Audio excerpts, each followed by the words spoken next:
and looked in the eyes of eternity, he saw a lot of movement, but barely any progress. Lord have mercy.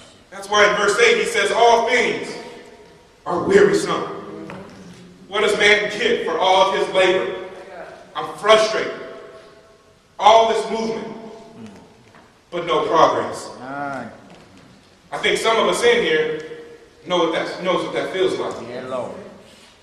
To have a lot of movement, but no progress. No results. And when we step back and look over our lives, we say, I've done a lot of things and I've made a lot of movement, but in the eyes of eternity, I've barely done a thing. It's frustration. And I think that some of us knows what that feels like. I think some of us knows what it feels like in our marriages to have movement and no progress. You have some spouses that are trying to make things work and actively working hard to make things go, and so they're working real hard at this. But as they look back, they step back and they say, you know what? This thing ain't moving anywhere. All this movement, but no progress. Solomon would say, because God's not truly at the center the way you may think he is.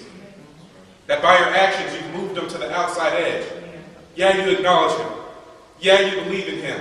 But he's not at the center. I think some of us know what that feels like within our finances.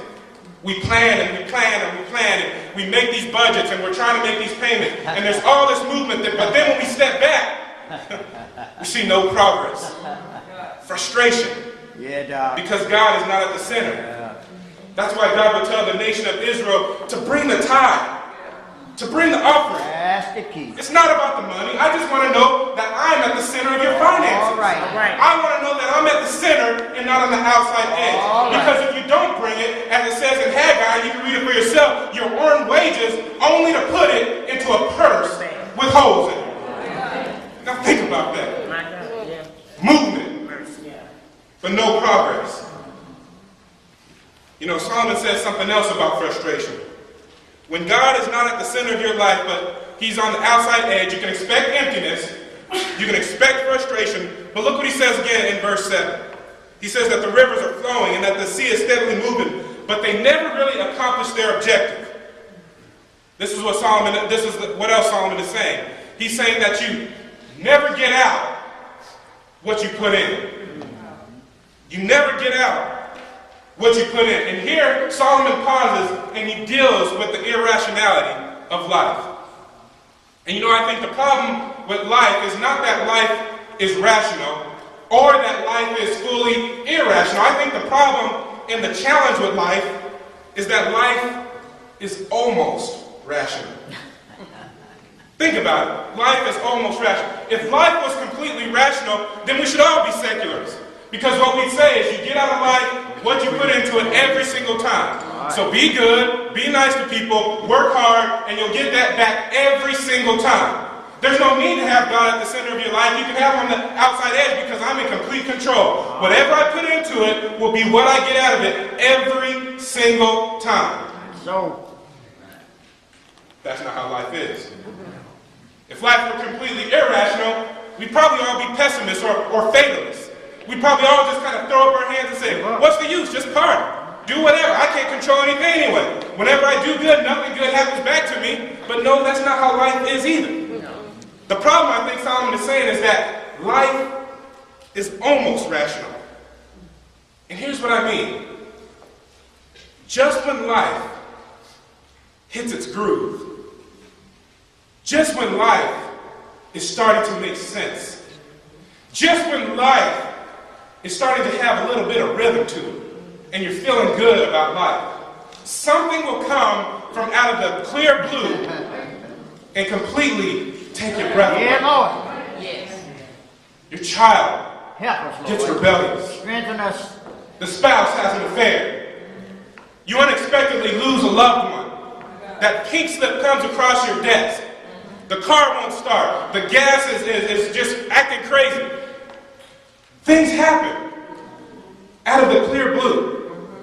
And Solomon says when these things happen, and James actually refers to this in his book, he says when, not if. He says because to count it all joy when, not if you face these trials. There you go. But when these things come, when things come out of the blue and hit you upside your head, who's going to be at the core? Because if God is not at the core, I'll tell you right Bad now decision. that you won't make it. Bad decision. You will not make it unless God is at the core of your life. Help us.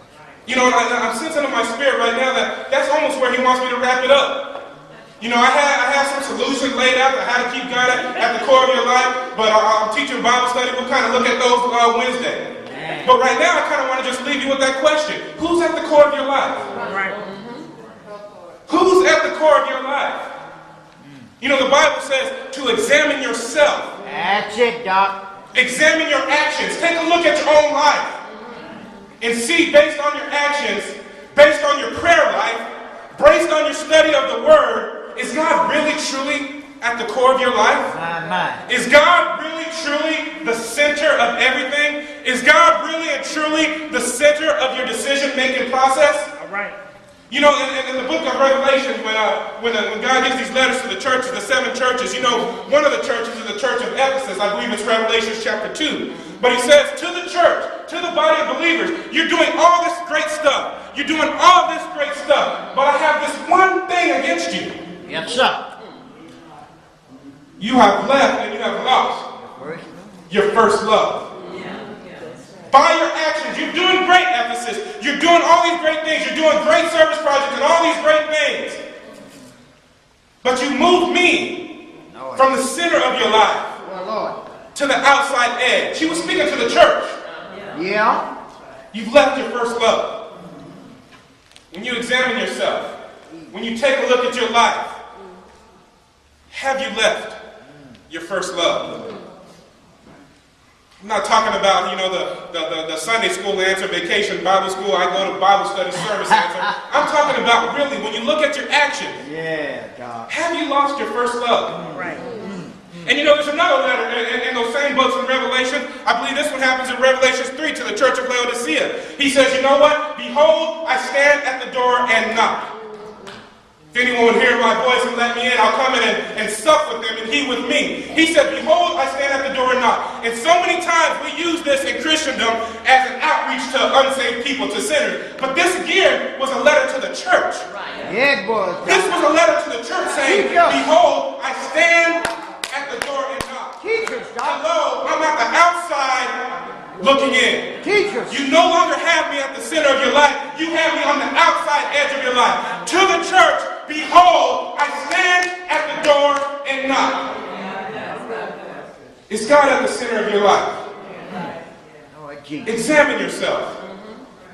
As we stand and the officers come, is God really, truly at the center of your life?